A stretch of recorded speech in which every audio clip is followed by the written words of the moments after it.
When I was fighting for my country in Afghanistan, my wife destroyed my life with a single email. She divorced me, stole all our money, and vanished without a trace. I thought she was just a heartless woman who couldn't handle being a military wife. I was wrong. What I discovered about Sophia would shock me to my core. She wasn't just my cheating wife. She was part of something much bigger and more dangerous than I ever imagined. The woman I loved had been living a lie that threatened our entire nation. But here's what nobody saw coming, including me. The devastating betrayal that nearly destroyed me would lead to the most incredible discovery of my life. The question is, when someone you love betrays everything you believe in, can you ever trust them again? And more importantly, what do you do when you find out the person who broke your heart was actually trying to save your life? I was cleaning my rifle in the blazing heat of Afghanistan when my world fell apart. The metal was hot under my hands, and sweat dripped down my face as I worked. It was Tuesday morning, 6 hours. Just another day in this desert hell. My phone buzzed. An email. I almost didn't check it. We weren't supposed to use personal devices during equipment maintenance. But something made me look. The sender made my heart jump. Sophia Chen, my wife. I smiled for the first time in weeks. Sophia never sent emails this early. She knew I was usually busy with morning duties. Maybe she couldn't sleep. Maybe she missed me as much as I missed her. I opened the message. My smile died. Marcus, I can't do this anymore. I'm filing for divorce. The papers are already submitted. I've moved out and taken what I need from our account. Don't try to contact me. This is final. Sophia. I read it again. The words didn't change. My hand started shaking. The rifle cleaning kit fell to the ground with a loud clatter. Marines looked over at me, but I couldn't see them clearly. Everything was blurry. 3 years of marriage. 5 years together total. Gone. Ended with an email that had fewer words than my grocery lists back home. I stumbled to my bunk. My mind was racing, but also completely empty. How do you process something like this? How do you understand that the person who promised to love you forever just threw you away like garbage? Sophia had cried at the airport when I left 6 months ago. She'd held me so tight I could barely breathe. She'd whispered, "I love you," over and over. She'd promised to wait for me. "You look like you've seen a ghost, man." I looked up. Jake Martinez was standing by my bunk. Jake was my best friend in the unit. He'd been my best man at our wedding. Sophia had hugged him that day and called him family. "What's wrong?" Jake asked, sitting down on his cot across from mine. I couldn't speak. I just handed him my phone. Jake read the email. His face went dark. "What the hell?" "She left me," I said. My voice sounded strange, like it was coming from someone else. "Through email? While you're deployed?" Jake's voice was getting louder. "What kind of person does that?" I didn't have an answer. I thought I knew Sophia. I thought she was kind, loyal, caring. I thought she understood what it meant to be a military wife. I thought she loved me. "Check your bank account," Jake said, quietly. Those 4 words hit me like a punch to the gut. Why would he say that unless...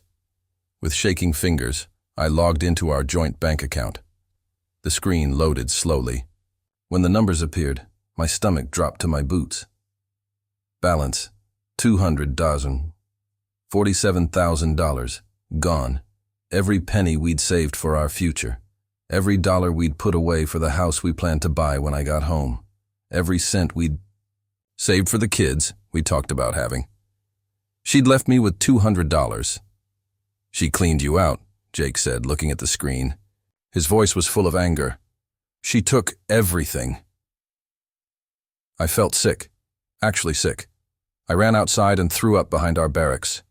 The desert sun was already brutal, even this early in the morning, but I felt cold inside. When I came back, Jake was holding my phone. "I tried calling her," he said. "The number's disconnected." "What?" "Her phone number. It says it's no longer in service." I tried calling her myself. Same message. The number I'd called every week for 6 months was gone. Tried her sister, Emma. No answer. I tried her mom. Straight to voicemail. I tried her best friend, Lisa. The call went through, but Lisa wouldn't talk to me. "I'm sorry, Marcus," was all she said before hanging up. It was like Sophia had vanished from the earth, like she'd never existed at all. But the empty bank account proved she was real. The divorce email proved she was real. The broken pieces of my heart proved she was real.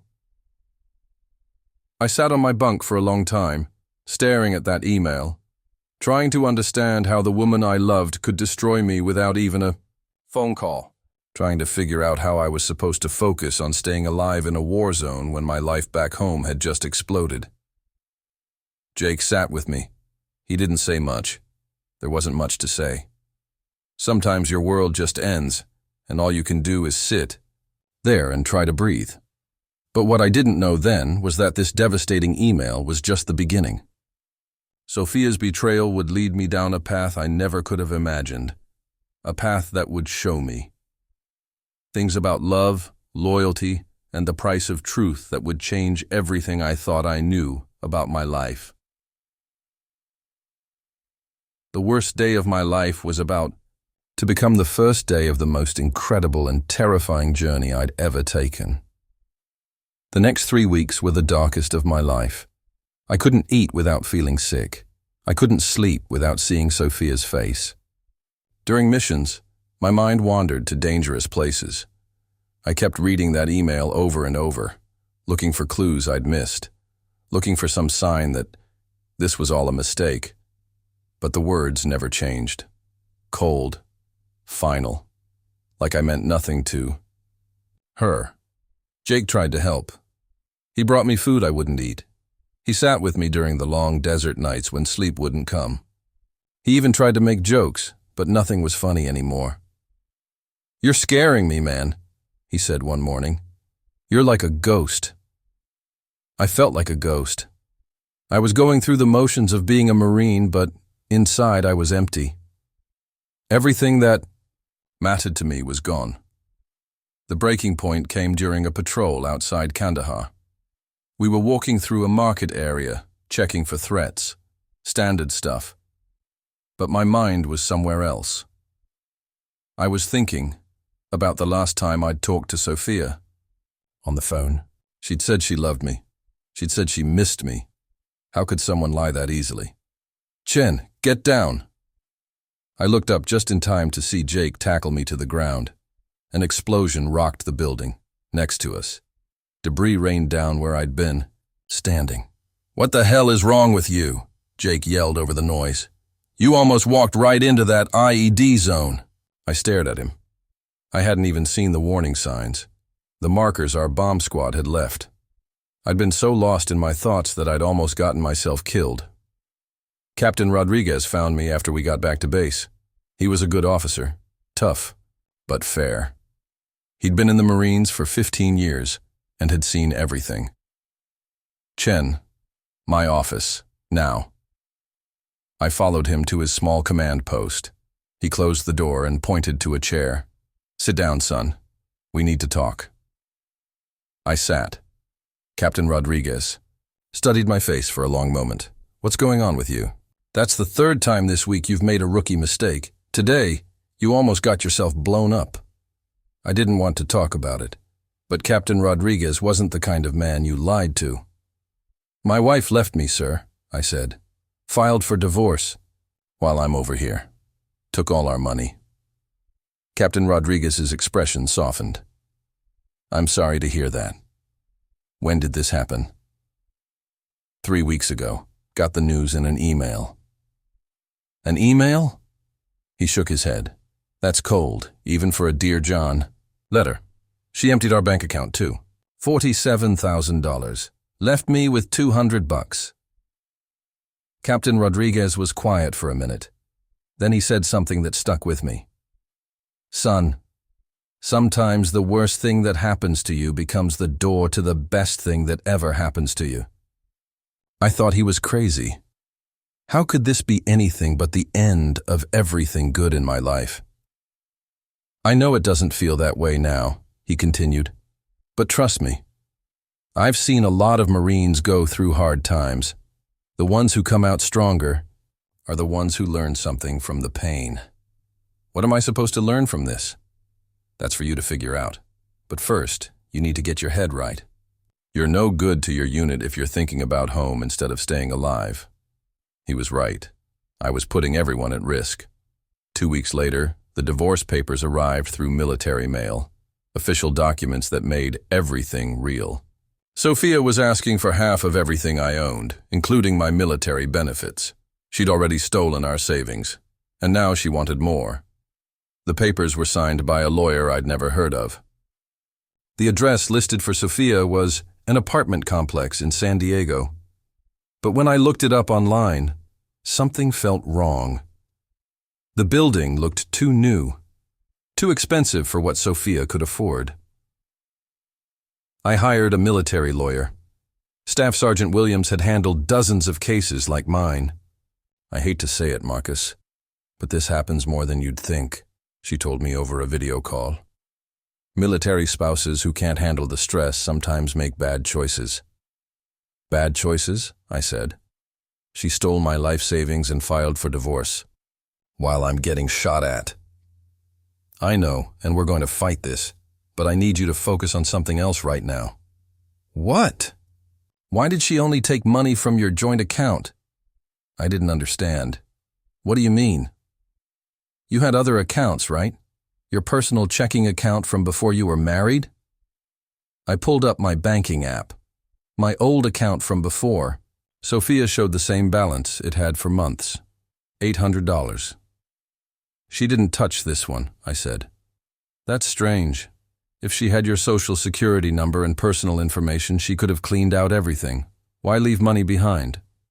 It was a good question, one that kept me awake at night, staring at the desert stars. Letters from home started painting a weird picture. My neighbor, Mrs. Patterson, wrote that she'd seen moving trucks at our house, but she'd also seen strange cars coming and going at odd hours before Sophia left.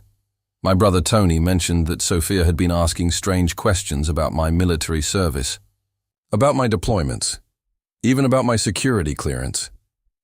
Why would she care about that stuff? She'd never shown interest in my work before. The pieces felt important, but I couldn't put them together. Not yet.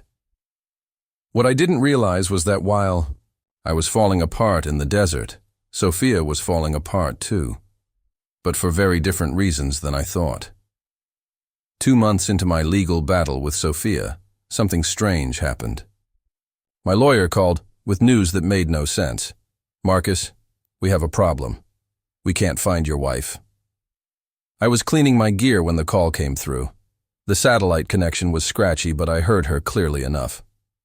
What do you mean you can't find her? The address on the divorce papers is fake. I sent someone to check. The apartment number doesn't exist. Her phone numbers are all disconnected. It's like she disappeared. My blood went cold. What about her family? That's the weird part. I contacted her sister Emma, the one who was your maid of honor. Emma says she hasn't heard from Sophia in months. She thought Sophia was still with you. This wasn't making sense. Emma had been at our wedding. She'd given a speech about how happy she was that Sophia found someone who loved her so much. Now she was acting like Sophia had vanished? What about her mom? Same thing. Her mother says she hasn't talked to Sophia since Christmas. That was 8 months ago. I felt sick again. How was this possible? Sophia talked to her family all the time. She called her mom every Sunday. She texted with Emma almost daily. There's more, Staff Sergeant Williams continued. I tried to track down some of her friends from college. the ones who were at your wedding. And? Most of them don't exist. The addresses and phone numbers she gave you are fake. After the call ended, I sat in my bunk staring at my phone. Nothing made sense anymore. Who had I married? I started asking questions, real questions. I contacted everyone I could think of who knew Sophia, her college roommate Jenny, her former boss at the store where she worked when we met, her cousin Rachel in California. The answers I got made my skin crawl. Jenny, her college roommate, told me something that rocked my world. Marcus, I never met anyone named Sophia Martinez in college. Are you sure you have the right person? But I had photos. I had memories. I had a marriage certificate with both our names on it. Can you describe her? Jenny asked. I described Sophia, her long dark hair, her brown eyes, the small scar on her chin from when she fell off her bike as a kid. That sounds like Sarah, Jenny said, but her name wasn't Sophia, and her last name wasn't Martinez. My heart stopped. What was her name? Sarah Chen. And Marcus. She was already married when you met her. The phone almost slipped from my hands. That's impossible. I'm looking at her Facebook page right now. She's been married to David Kim since 2018, 1 year before she married you.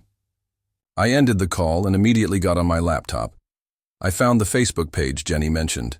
The photos showed a woman who looked exactly like Sophia, but the name was Sarah Chen Kim, and she was posing with a man I'd never seen before. The wedding photos were dated July 2018. Sophia and I got married in August 2019. I was married to a woman who was already married to someone else. Jake found me an hour later staring at my computer screen. You look terrible, he said. What now? I showed him the Facebook page. Jake stared at the photos for a long time. This is the woman you married? Yes, but her name isn't Sophia Martinez. It's Sarah Chen Kim, and she's been married to this David Kim guy for 6 years. Jake sat down hard on his cot. Marcus, this is seriously messed up. I kept digging. I looked at Sarah's social media history. In photos from her college days, the backgrounds didn't match the school she claimed she attended. In pictures of her childhood home, the house numbers and street signs were blurred out or cropped off. It was like Sophia had created a fake life, and I'd been living in it for 5 years. I started making a list of all the little things that hadn't made sense. Things I'd ignored because I loved her. She said she was afraid of dogs because she'd been bitten as a child. But at our wedding, she played with my cousin's German Shepherd for hours. When I asked her about it, she laughed and said she'd gotten over her fear. She never wanted to visit her hometown in New Mexico. Always had excuses. Work was too busy. She was getting sick. Her car needed repairs. She never got mail from old friends. I thought it was because she wasn't close to people. Now I wondered if it was because those people didn't exist. She always changed the subject when I asked about her childhood. She said it was too painful to talk about. I thought she was being sensitive. Now I wondered if she just didn't have answers. Jake was good with computers from his job before joining the Marines. I asked him to help me dig deeper. I'll see what I can find, he said. But Marcus, this is getting scary. If she's been lying about her identity, then what else has she been lying about? 3 days later, Jake called me over to his bunk. His face was pale. Marcus, you need to sit down for this. What did you find? The woman in your wedding photos?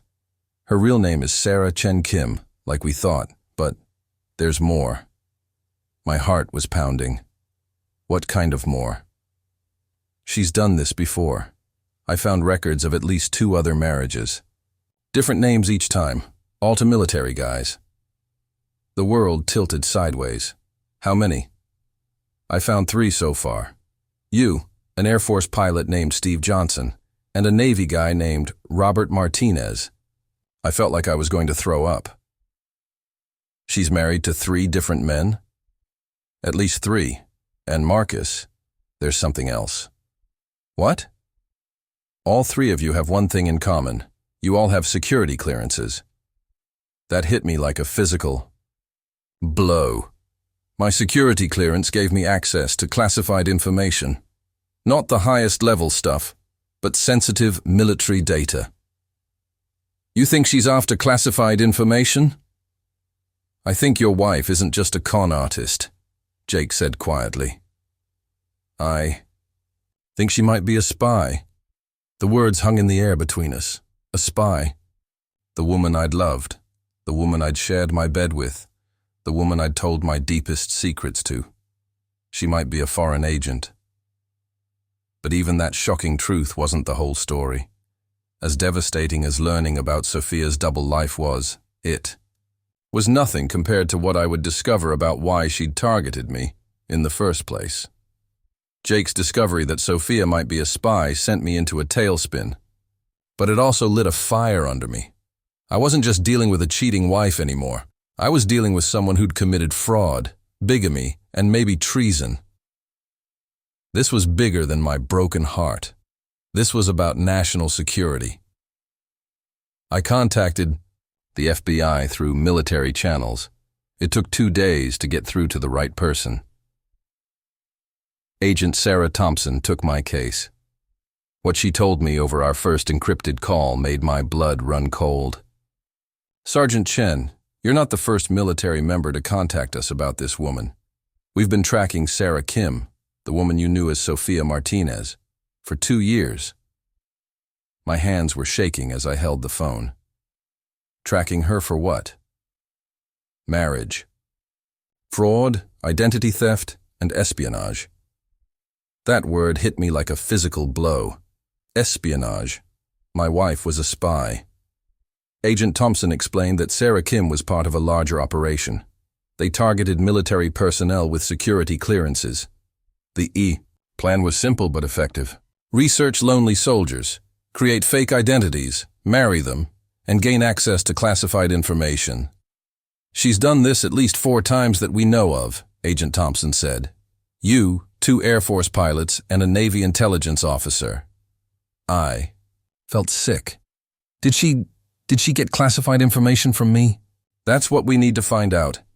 Think carefully, Marcus. Did she ever ask about your work? Show unusual interest in your assignments? As I thought back, the pieces fell into place like a horrible puzzle. All those conversations I'd thought were normal suddenly looked different. Sophia asking about my deployment schedule. I'd thought she was worried about me. Now I realized she was gathering intelligence. Her curiosity about the base layout when she visited. She'd said she wanted to understand where I worked. Now I knew she was mapping military facilities, the way she always wanted to know about my fellow soldiers and their families. She'd acted like she cared about my unit. Now I understood she was building a network of potential targets. There's more, Agent Thompson said. We believe she's working with foreign agents. The money she stole from you and the other victims. It's not just personal theft. It's funding something bigger. What kind of bigger? We're not sure yet. But Marcus, we need your help to catch her. The FBI had been trying to track Sarah Kim for months, but she was smart. She changed identities like other people changed clothes. She never stayed in one place long enough to be caught, but they'd found evidence that she was planning to target another soldier. Staff Sergeant David DePark was about to deploy to South Korea with sensitive information about military operations in the Pacific. We want you to help us set a trap, Agent Thompson said. She doesn't know we're onto her, if we can catch her. In the act with Sergeant Park, we can roll up her entire network. I didn't hesitate. What do you need me to do? The plan was complex but simple. I would return to the States under emergency leave.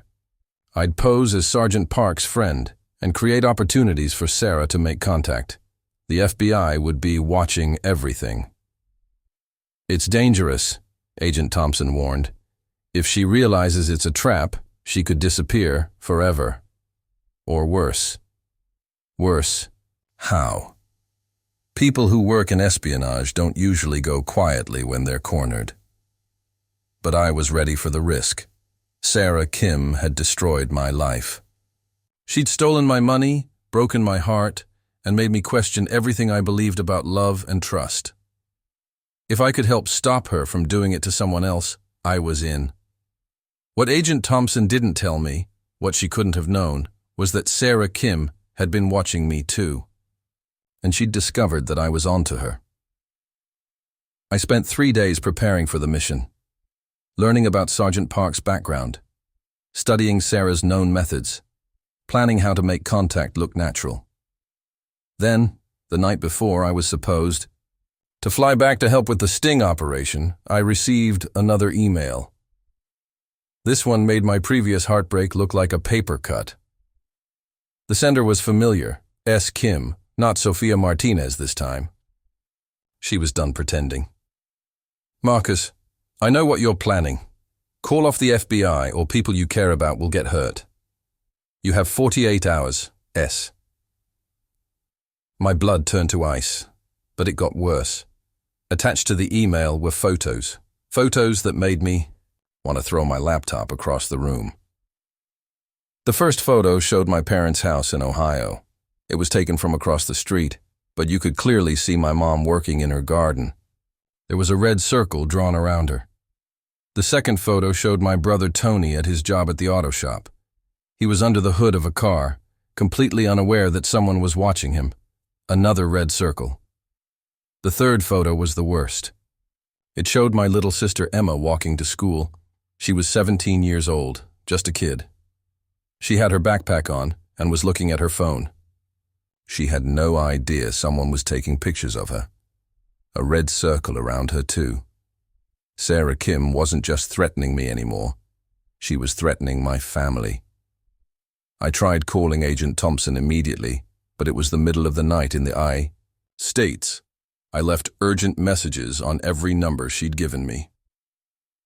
Then I sat in my bunk, staring at those photos, feeling more helpless than I'd ever felt in my life.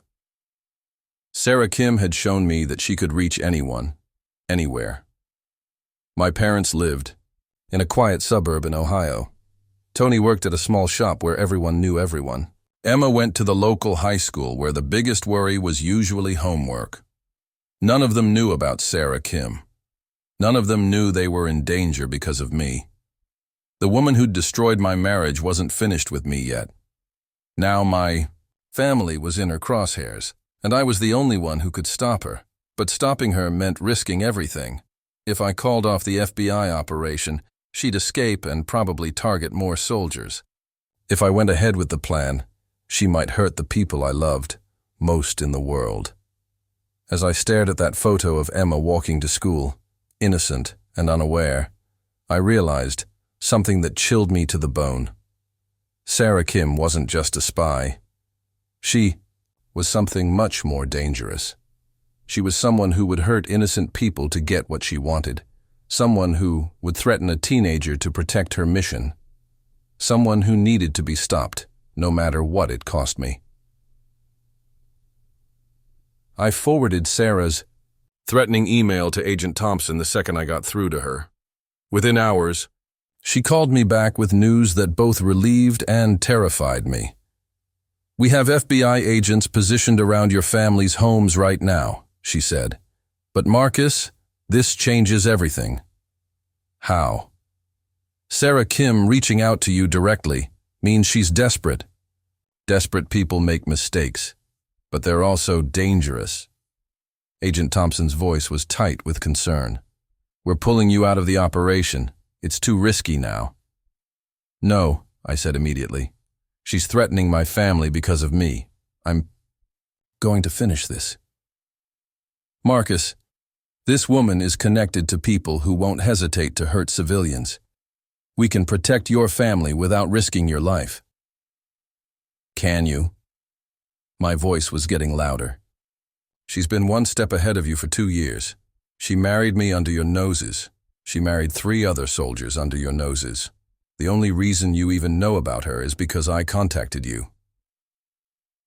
Agent Thompson was quiet for a long moment. What are you proposing? Let me draw her out. She wants me to call off the FBI? Fine, I'll pretend to. But instead of going after Sergeant Park, she'll come after me. That's suicide, Marcus. Maybe, but it's the only way to keep my family safe and catch her at the same time. The FBI didn't like my plan. Too many variables, too much risk. But they agreed to a modified version after I refused to back down. I would publicly appear to call off the investigation, create the illusion that I was scared and backing down. Meanwhile, they would keep surveillance on my family while secretly tracking my movements. The bait had to look real. So I sent Sarah an email that made me sick to write. You win. I've told the FBI to drop the investigation. I just want my life back. I don't want anyone to get hurt. Can we meet? I need closure. I need to understand why you did this to me. Her response came within an hour. Tomorrow, Pier 19, San Francisco, 8 p.m. Come alone, or the deal is off. San Francisco, where it all began, where I'd first met Sophia, at that coffee shop near the base 5 years ago. She'd chosen the location for a reason. Maybe nostalgia. Maybe strategy. I flew back to the States on emergency leave. The longest flight of my life. Every minute, wondering if this was a mistake. Every hour worrying about my family. Jake wanted to come with me, but I refused. This was my fight now. If something happens to me, I told him before I left, make sure my family knows the truth. Make sure they know I was trying to protect them. Nothing's going to happen to you, Jake said. You're too stubborn to die.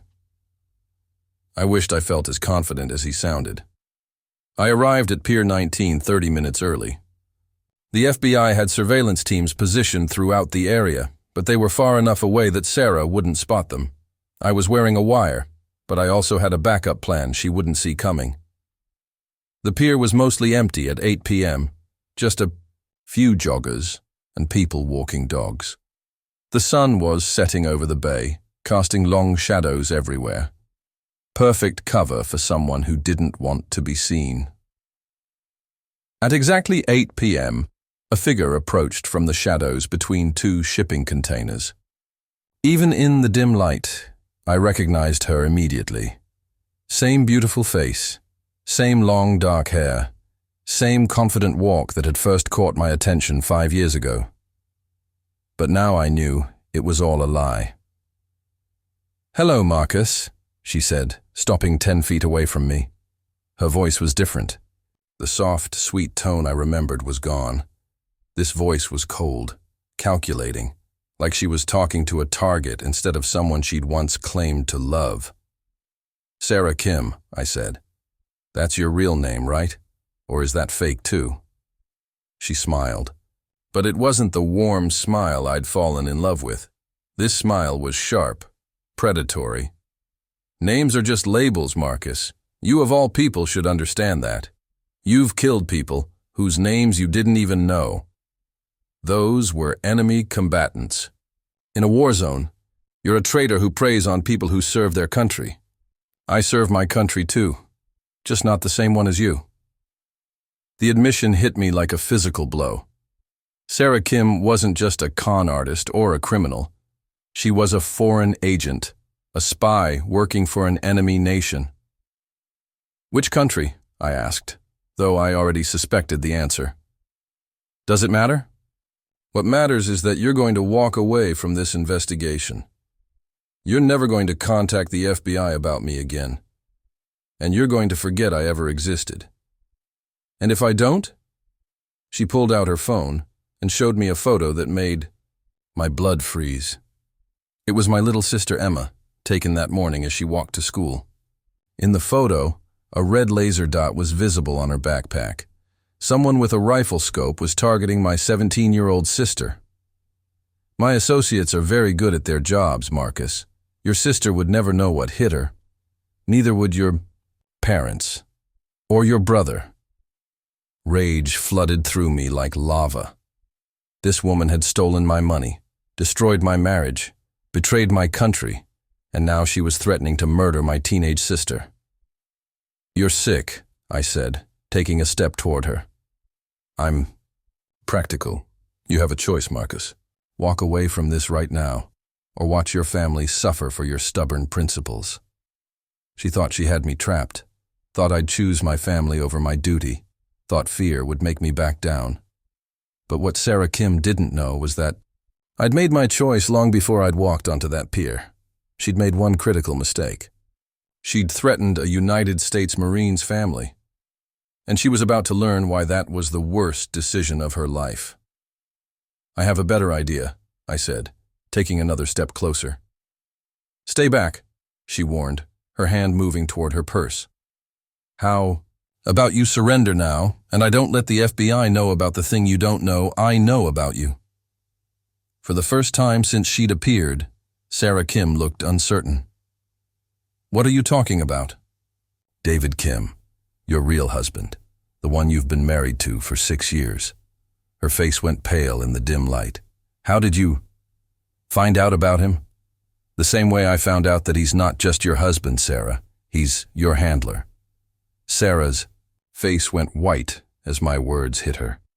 For the first time since this nightmare began, I had the upper hand. "How did you find out about David?" she whispered. "The same way I found out that he's not just running you, Sarah. He's been running at least 6 other female agents who marry American military personnel." I watched her carefully. Every micro-expression confirmed what I'd suspected since Jake had found David Kim's name. This wasn't just marriage fraud. This was a family business.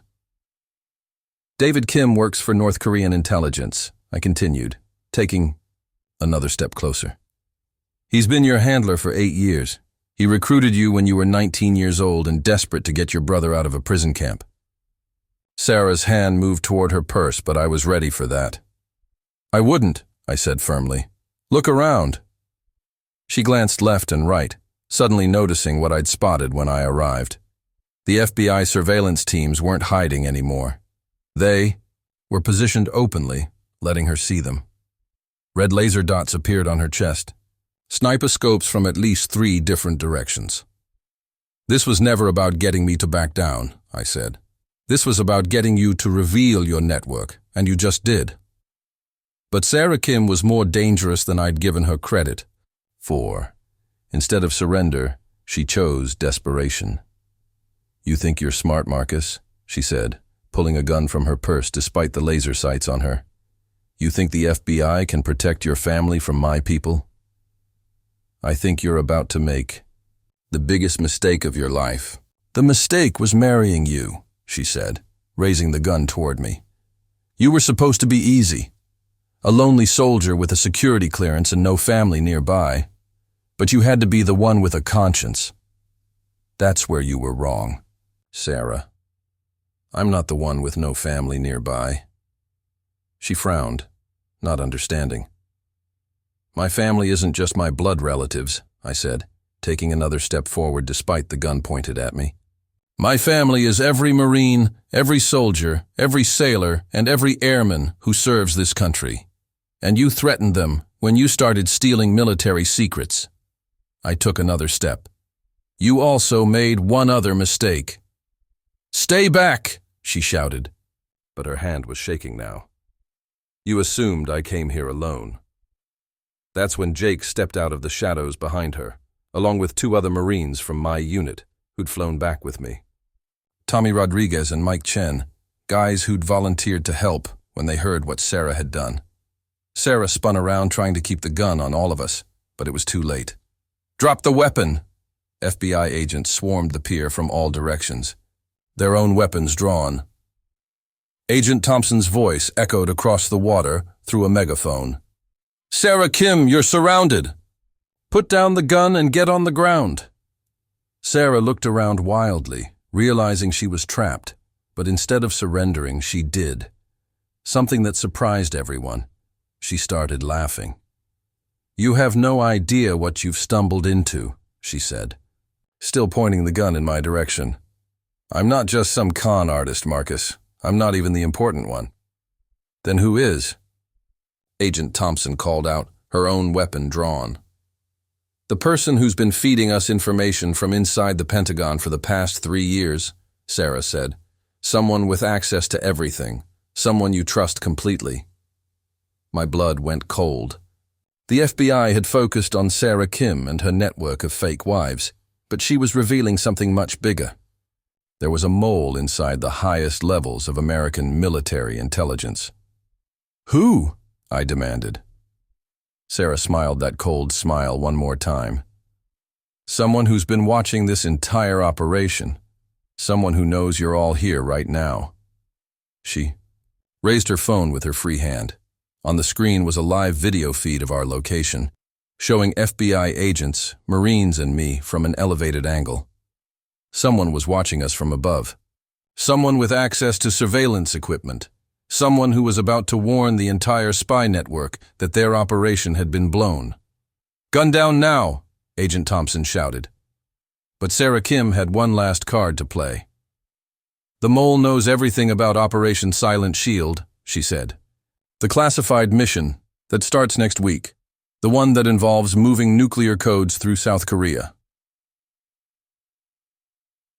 Operation Silent Shield. I'd heard whispers about it, but I didn't have clearance for the details. If Sarah Kim knew about it, and if there really was a Pentagon mole, "You're lying," Agent Thompson said, but I could hear doubt in her voice. "Am I? Then why is your phone buzzing right now with an urgent message from your supervisor telling you to abort this mission?" Agent Thompson's face went white as she glanced at her phone. Her expression told us everything we needed to know. Sarah. Kim was telling the truth. Someone inside the FBI or Pentagon was feeding information to foreign agents in real time. "Last chance, Marcus," Sarah said, turning the gun back toward me. "Walk away now, or a lot of people are going to die. Not just your family. Hundreds of American soldiers." I looked into the eyes of the woman who'd been my wife, the woman who'd destroyed my life, the woman who was now threatening national security. But I also saw something else, something I'd missed before. Fear. Not fear of being caught. Not fear of going to prison. Fear of hurting me.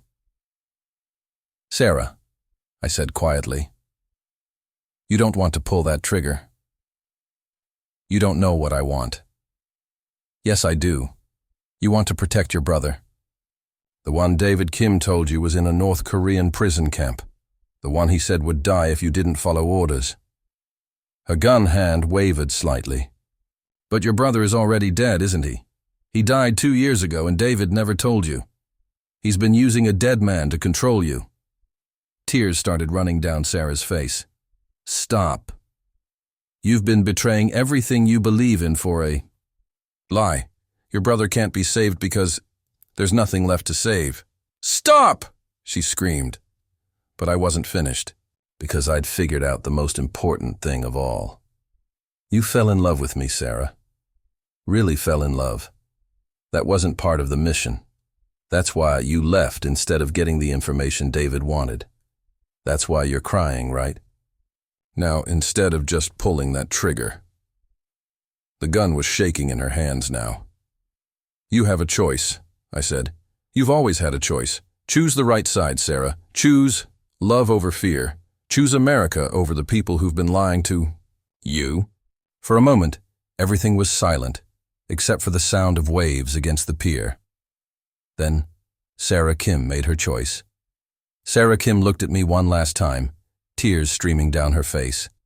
Then she did something that shocked everyone on that pier. She dropped the gun. The weapon clattered onto the wooden planks as Sarah fell to her knees, sobbing. "I'm sorry," she whispered. "I'm so sorry, Marcus, for everything." FBI agents moved in quickly, but I held up my hand to stop them. "Sarah," I said, kneeling down in front of her, "tell me about the mole. Who's been feeding you? Information." She looked up at me with those brown eyes I'd fallen in love with 5 years ago, but now they were filled with pain and regret. "I can't," she said. "If I tell you, David will know. He'll disappear. The whole network will vanish. David Kim is your handler, not your protector, I said gently. He's been lying to you about your brother. What else has he been lying about? Agent Thompson approached us slowly, her weapon still drawn, but lowered. Sarah, she said, if you cooperate with us, we can protect you. But we need to know about the mole. American lives are at stake. Sarah looked around at all the FBI agents and Marines surrounding her. Then she looked back at me. The mole isn't just feeding us information, she said quietly. He's the one who chooses the targets. He's the one who told David to have me marry you. My blood ran cold. Who is it? Sarah's phone rang. The same phone that had been showing the live video feed of our location. She looked at the caller ID, and I saw her face go pale. Answer it, I said. Marcus, I don't think... Answer it, Sarah. Put it on speaker. Let me hear his voice. With Va? Shaking hands, Sarah answered the phone and put it on speaker. Sarah, what's your status? Came a voice I recognized immediately. My world tilted sideways. Hello, Marcus. It was Captain Rodriguez, my commanding officer. The man who'd given me advice about how the worst thing in your life could become the door to the best thing. The man who'd known about my marriage problems before I'd even told him. The man who'd had access to my deployment schedules, my personal information, and my security clearance details for 2 years. How long? I asked, my voice barely a whisper. How long have I been selling out Marines? Rodriguez's voice came through the phone speaker. Since my first deployment to Afghanistan. Do you know what it's like to watch 18-year-old kids die for a war that makes defense contractors rich? Do you know what it's like to follow orders that get your men killed while politicians give speeches about freedom? I felt sick. This man had been my mentor. I'd trusted him with my life. So you decided to betray your country? I decided to serve a higher purpose. North Korea isn't our enemy, Marcus. Our enemy is the system that sends us to die for oil and corporate profits. Agent Thompson was frantically signaling to her team. They were trying to trace the call, find Rodriguez's location. You used Sarah to get close to me, I said. I used Sarah to get close to dozens of soldiers. You weren't special, Marcus. You were just another lonely kid with a security clearance. But then Rodriguez said something that changed everything. Except you were special. You were the one soldier Sarah actually fell in love with. Sarah's face went white. Rodriguez, don't. Tell him, Sarah. Tell him why you really left. Shut up, she hissed into the phone. Tell him why you emptied the bank account but left his personal savings alone. Tell him why. You warned him about the threats to his family. Tell him why you're crying right now instead of just following orders.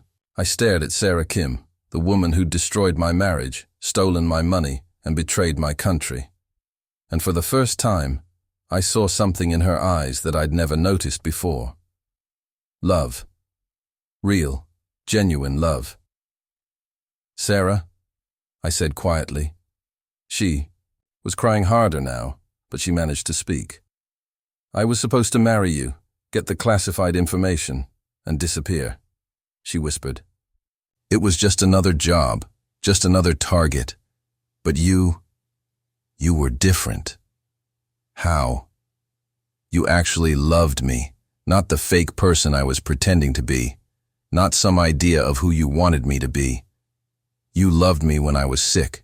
You loved me when I had nightmares I couldn't explain. You loved me when I was angry for no reason. Agent Thompson was listening to every word, but she held her position. The night before I sent that divorce email, Sarah continued, Rodriguez told me about Operation Silent Shield. He told me to get the nuclear authorization codes from you. But you didn't have access to them.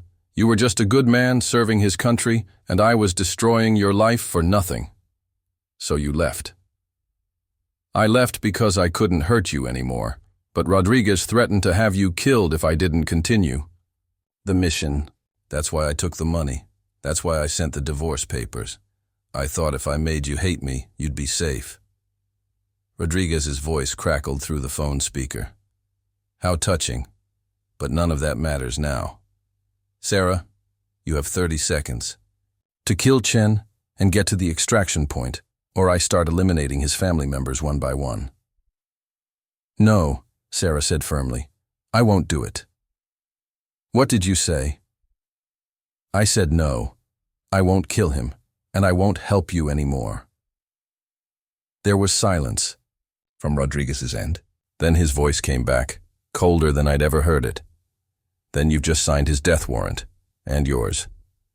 That's when we heard it. The sound of helicopter rotors approaching from the bay. Agent Thompson spoke into her radio. We have incoming aircraft. All units, prepare for... The phone call ended abruptly. Sarah looked at me with panic in her eyes. Marcus, Rodriguez isn't just working with North Korea. He's working with people here in America. People with military equipment. People who can make us all disappear. The helicopter was getting closer. In the distance, I could see it approaching fast and low over the water. How many people are we talking about? Agent Thompson demanded. I don't know, Sarah said. David never told me everything, but Rodriguez has been planning this for years. He has soldiers, equipment, maybe even other officers. The helicopter was almost overhead now. I could see figures rappelling down ropes toward the pier, but they weren't wearing FBI gear. They were wearing military uniforms. American military uniforms.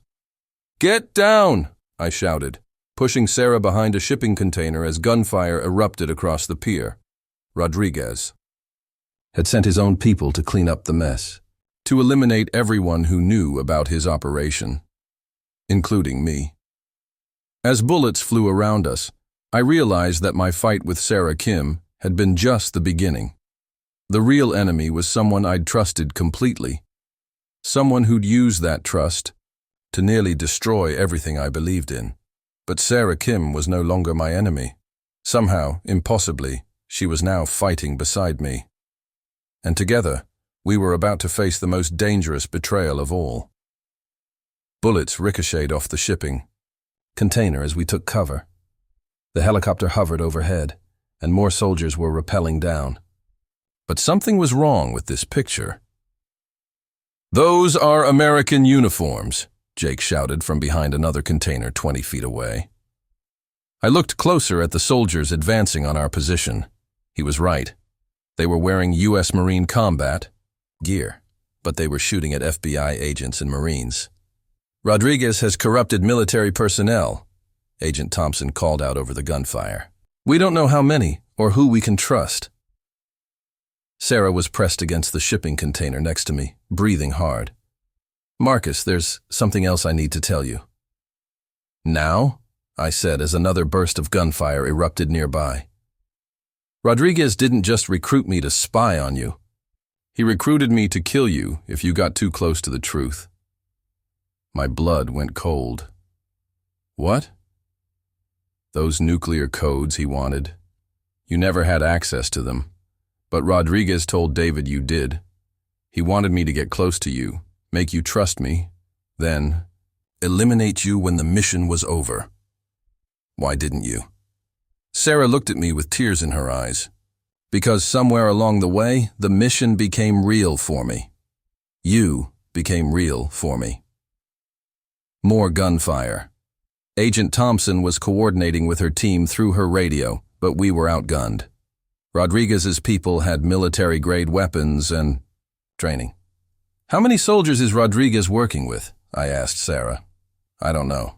David never told me everything, but Rodriguez said he had people in every branch of the military, people who were tired of fighting wars for politicians. That explained how Rodriguez had stayed ahead of the FBI. He had inside information from multiple sources. Sarah, Agent Thompson called out, we need you to call Rodriguez back. Tell him you completed the mission. Buy us time for backup to arrive. Sarah shook her head. He'll know I'm lying. And Marcus, there's something else. What now? The E.A. helicopter that's attacking us?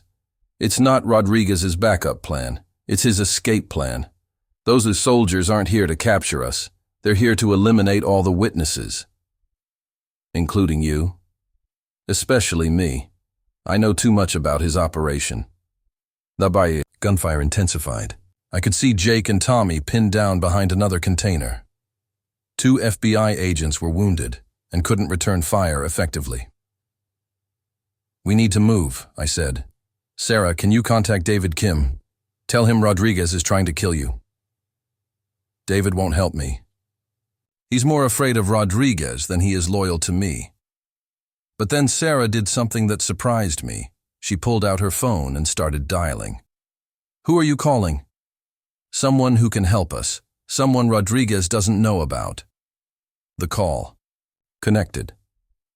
Sarah spoke rapidly in what sounded like Korean. I couldn't understand the words, but I could hear the urgency in her voice. After a minute, she hung up. Who was that? My real brother. I stared at her. I thought your brother was dead. That's what Rodriguez told me, what David told me, but I never stopped looking for him. 3 months ago, I found him. He's alive, Marcus. He escaped from North Korea 2 years ago, and he's been working with South Korean intelligence. Working? With them how? Helping them track North Korean spy networks in America. Networks like Rodriguez's.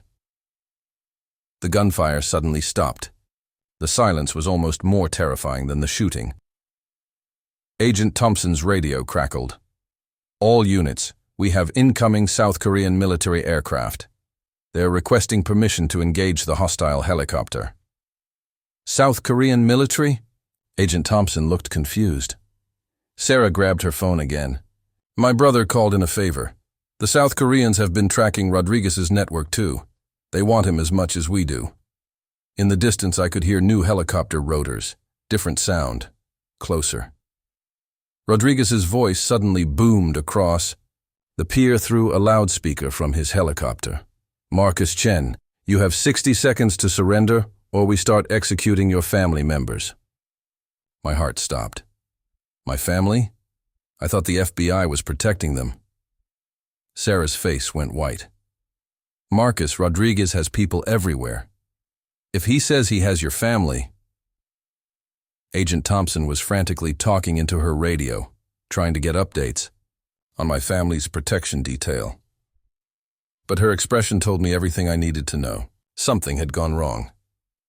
Marcus, Rodriguez's voice continued, your parents and your little sister are in a warehouse in Oakland. You have one choice. Come with us quietly, and they live. Fight us, and they die.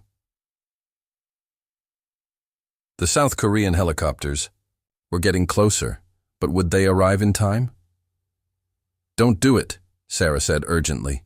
Rodriguez is lying. It's what he does. How do you know?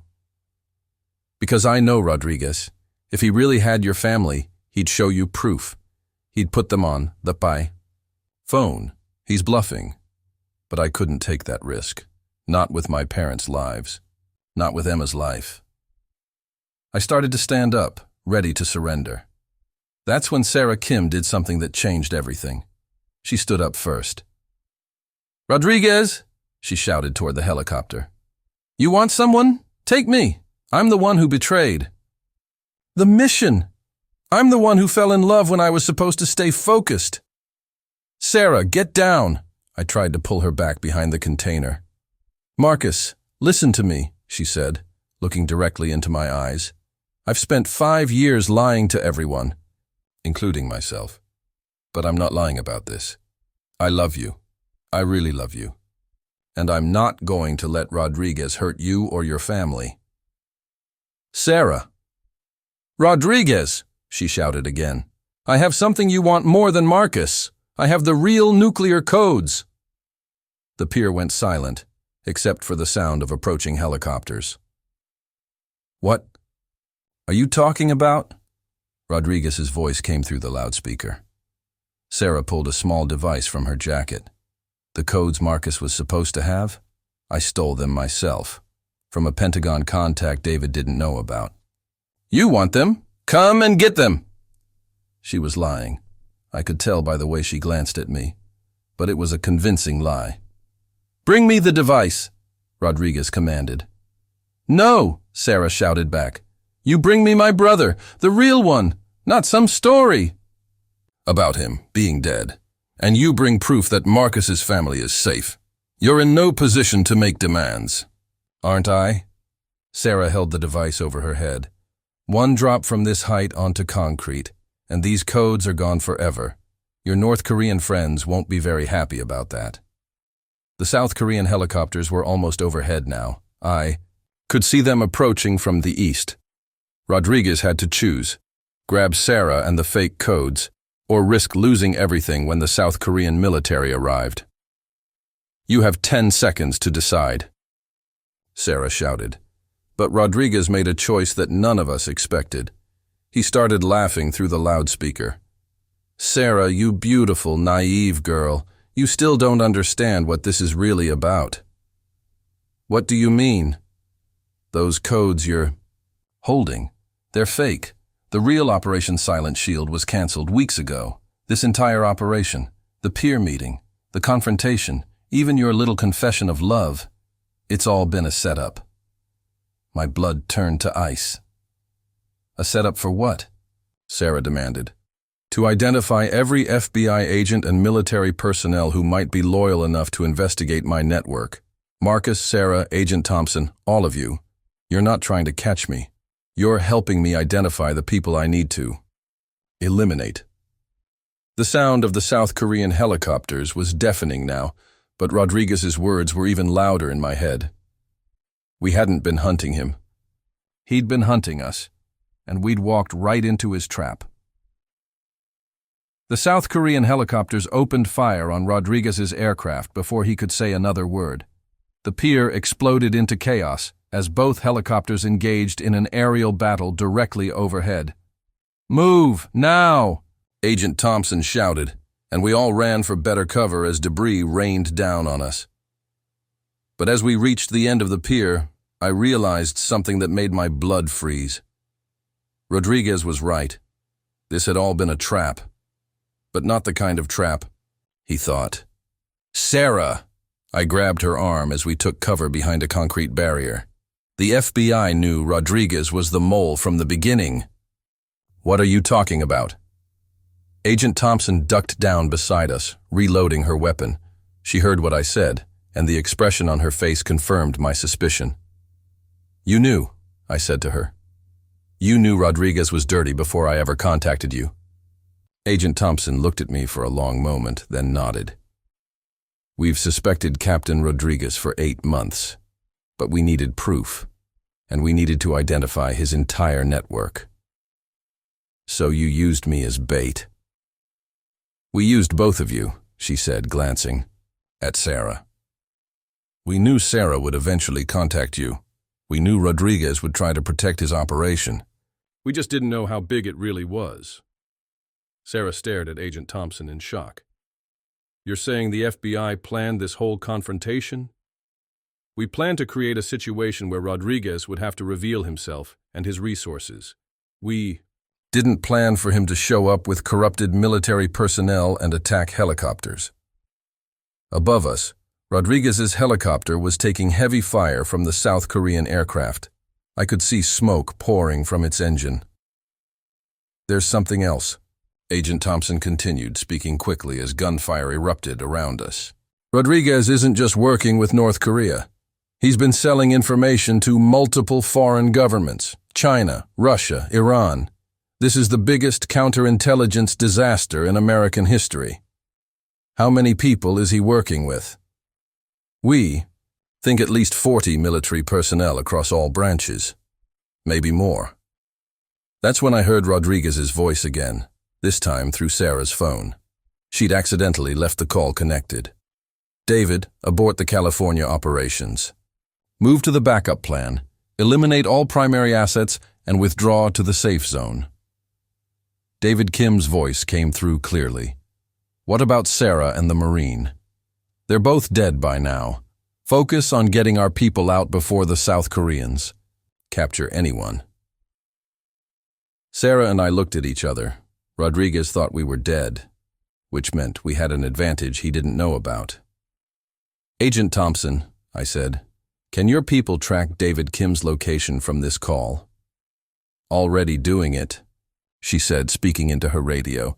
"But Marcus, there's something you need to know about David Kim." "What?" "He's not just Sarah's handler. He's Rodriguez's son-in-law. Rodriguez's daughter married David Kim 3 years ago. This whole operation is a family business." Sarah went pale. "Rodriguez's daughter? Maria? You know her?" "I met her. Once. David said she was his cousin. But she looked exactly like—" Sarah stopped talking and stared at her phone. On the screen was a photo David had sent her months ago. A photo of him with a woman who looked remarkably similar to Sarah. "Oh my God," Sarah whispered. "David didn't recruit me because I was good at espionage. He recruited me because I looked like his wife." "What do you mean?" "Rodriguez's daughter died in a car accident 2 years ago. David has been using me as a replacement. That's why he was so controlling. That's why he never let me make my own decisions." Agent Thompson was listening to this while coordinating the tactical response. "Sarah, are you saying David Kim has been emotionally manipulating you to deal with his grief?" "I'm saying David Kim is completely unstable, and Rodriguez has been using that instability to control his entire operation." Above us, Rodriguez's helicopter finally took a critical hit. It started spinning out of control, heading for a crash landing on the far end of the pier. "He's going down!" Jake shouted from his position. But Rodriguez wasn't finished. As his helicopter crashed, armed soldiers poured out and took defensive positions. They were preparing for a ground battle. "How many rounds do you have?" I asked Sarah. She checked her weapon, a gun she'd taken from one of Rodriguez's soldiers during the firefight. "Half a magazine." "Agent Thompson, what's the ETA on backup?" 10 minutes. "But Marcus, there's something else we need to discuss." "Now?" "Yes, now. Because if we don't survive this, you need to know the truth about your marriage to Sarah." I looked at Agent Thompson, then at Sarah. "What truth?" Agent Thompson pulled out a folder I hadn't seen before. "We've been investigating Sarah Kim for 2 years, but 6 months ago, we discovered something unusual." She opened the folder and showed me a document that made my head spin. "Sarah Kim legally divorced David Kim 8 months ago. She filed papers in California while you were deployed." Sarah stared at the document. "That's impossible. I never filed for divorce." "Yes, you did. You filed under your real name, Sarah Chen, not Sarah Kim. You've been legally married to Marcus for over a year, and only to Marcus." I couldn't process what Agent Thompson was telling me. "Are you saying—" "I'm saying Sarah's marriage to David Kim was annulled due to fraud and coercion. Her marriage to you, as Sophia Martinez, was legally transferred to her real name when she filed the paperwork. You're legally married to Sarah Chen." Sarah grabbed the document from Agent Thompson's hands. "This is my signature, but I don't remember signing this." "You signed it the day you emptied Marcus's bank account," Agent Thompson said. "The same day you filed for divorce from Marcus, except you filed the wrong paperwork. Instead of divorcing Marcus, you divorced David." The gunfire around us was getting closer, but I barely noticed.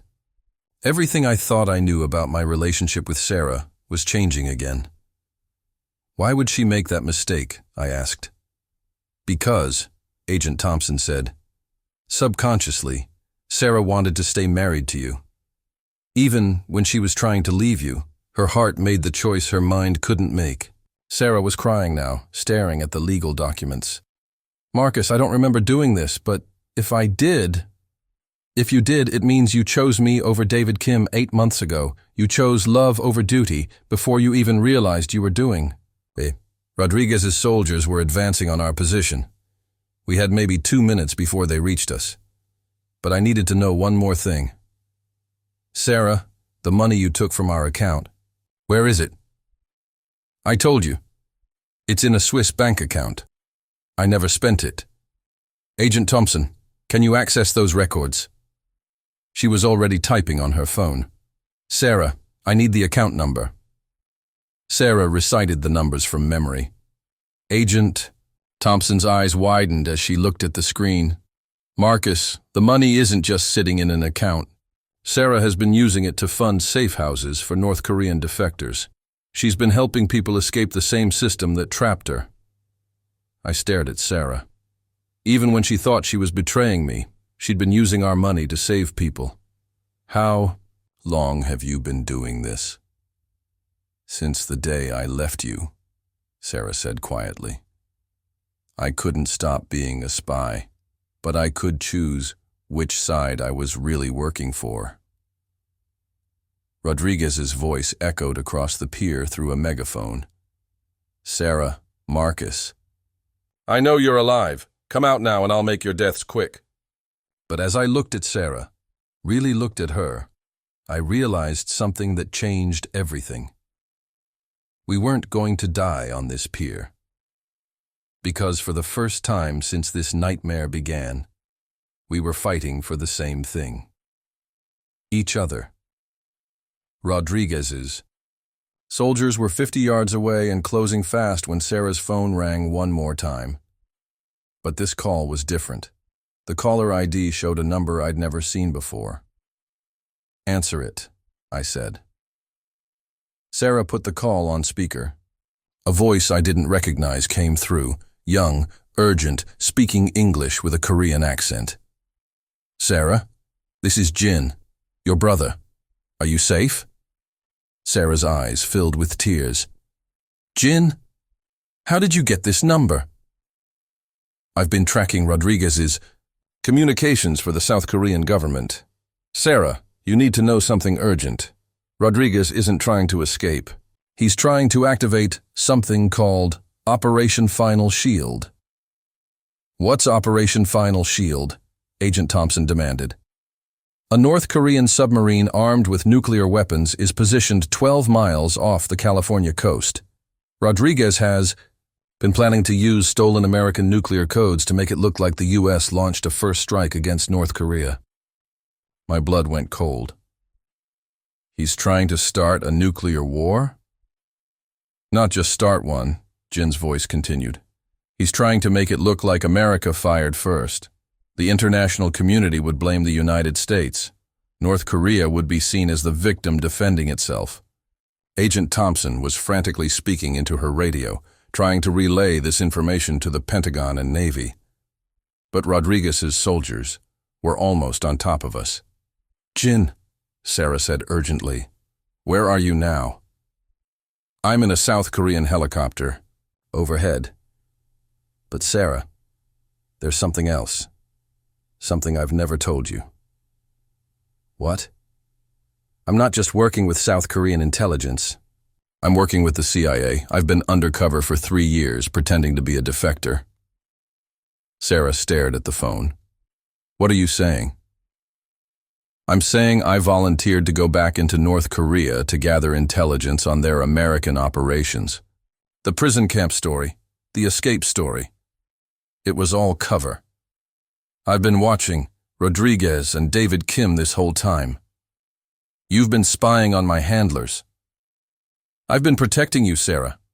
Every mission they sent you on, every target they assigned, I was feeding information to the Americans to keep you safe. Agent Thompson grabbed the phone. Jin, this is Agent Thompson, FBI. How long have you been monitoring Sarah's activities? Since she married Marcus Chen, the CIA knew Rodriguez was planning something big. We just didn't know what until tonight. I looked at Sarah. Your brother has been protecting you for 3 years? Apparently. Sarah was crying again, but this time they were tears of relief. Jin, does this mean?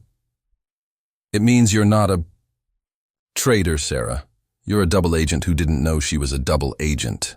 Everything you've done, every piece of information you've gathered, it's been helping us track Rodriguez's network. The gunfire around us intensified. Rodriguez's soldiers were 30 yards away. But Jin wasn't finished.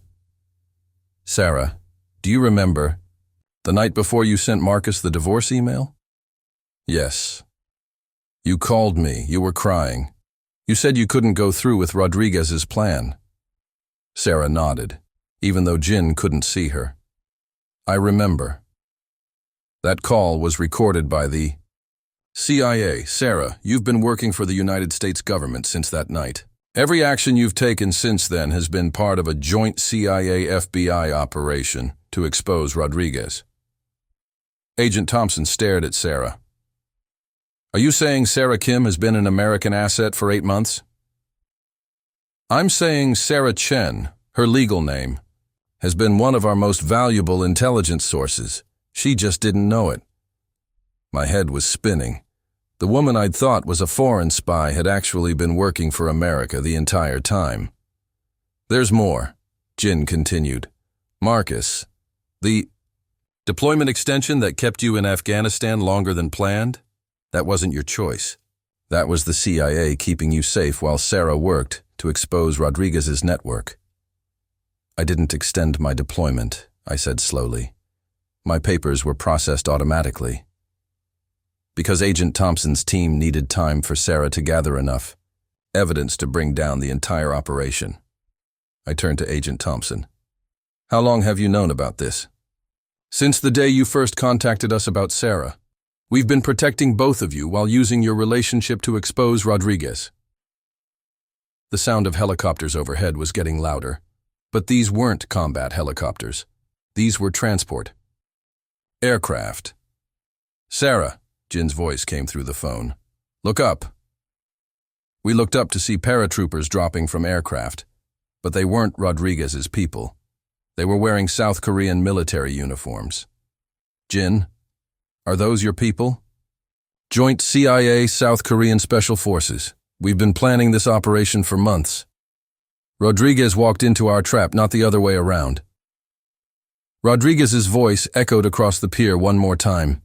This isn't over. The submarine is already in position. Even if you stop me, Operation Final Shield will proceed. But Agent Thompson was smiling as she spoke into her radio. This is Agent Thompson. Operation Final Shield is officially terminated. Repeat, the submarine threat has been neutralized. How? Rodriguez screamed through his megaphone. Because, Agent Thompson called back, your submarine commander has been working for the CIA for 6 months. There never was a real nuclear threat. We've been feeding you false information to make you reveal your entire operation. The gunfire stopped completely. Rodriguez's soldiers began laying down their weapons as South Korean special forces surrounded them. I looked at Sarah, trying to process everything we'd just learned. So let me get this straight, I said. You're not a North Korean spy. You're an American intelligence asset. Your brother isn't a defector, he's CIA, and our entire relationship has been part of some massive counterintelligence operation? That's about right, Sarah said, smiling through her tears. And we're actually married? Legally, yes. Agent. Thompson approached us as the last of Rodriguez's soldiers surrendered. Marcus, Sarah, there's one more thing you need to know. What now? I asked. The money Sarah took from your account? The money she's been using to help North Korean defectors? Yeah? That operation was CIA funded. Sarah has been running an official American intelligence program. She's been on the government payroll for 8 months. I started laughing. I couldn't help it. The situation was so absurd, so completely upside down from what I'd thought, that laughter was the only response that made sense. So not only is my wife not a traitor, I said, she's been fighting for America longer than she's been fighting against it. That's correct. Sarah looked at me nervously. Marcus, I know this is a lot to process. I know you probably need time to figure out how you feel about all this. I looked at the woman who'd been my wife, my enemy, my heartbreak, and now my wife again. The woman who'd betrayed me to protect me. The woman who'd left me because she loved me. The woman who'd been fighting for my country while I thought she was fighting against it. Sarah, I said, I've got a question for you. What? When we get off this pier, when all the debriefings are over, when everything gets back to normal, do you want to try being married for real this time? No lies, no missions, no handlers, just us. Sarah Chen, my wife, the CIA asset, the woman who'd saved American lives while I thought she was destroying them, smiled at me with more joy than I'd ever seen in her eyes. "Marcus Chen," she said, "I thought you'd never ask." And that's how my story ends, not with revenge or hatred, but with forgiveness and love. Because sometimes the worst thing that happens to you really does become the door to the best thing that ever happens to you. My wife divorced me by email while I was deployed. Overseas and emptied our joint account, but she did it to save my life, to protect our country, and to choose love over everything else that had controlled her life. Sometimes the people who hurt us the most are the ones fighting the hardest to protect us. Sometimes love wins, even when everything seems lost. Sometimes the greatest victory isn't getting revenge. It's discovering that the person you loved was worthy of that love all along. That's how Marcus and Sarah's incredible journey ended, with love winning over betrayal and trust being rebuilt stronger than ever before. Sometimes the people who hurt us the most are actually fighting the hardest to protect us. Before you go, I'd love to know, where are you listening from today? Drop your city or country in the comments below. It always amazes me how these stories of love and redemption reach people all around the world. If this story touched your heart or kept you on the edge of your seat, please hit that like button. It really helps spread these stories to others who might need to hear them. And don't forget to subscribe to our channel. We're building a community that believes in the power of forgiveness, second chances, and love that conquers all. Together, we can spread more kindness in this world. Speaking of incredible stories, there's another emotional journey waiting for you right now. Click on the video appearing on your screen. You won't want to miss it. Thank you for listening, and remember, sometimes the worst day of your life becomes the first day of your best life. See you in the next story.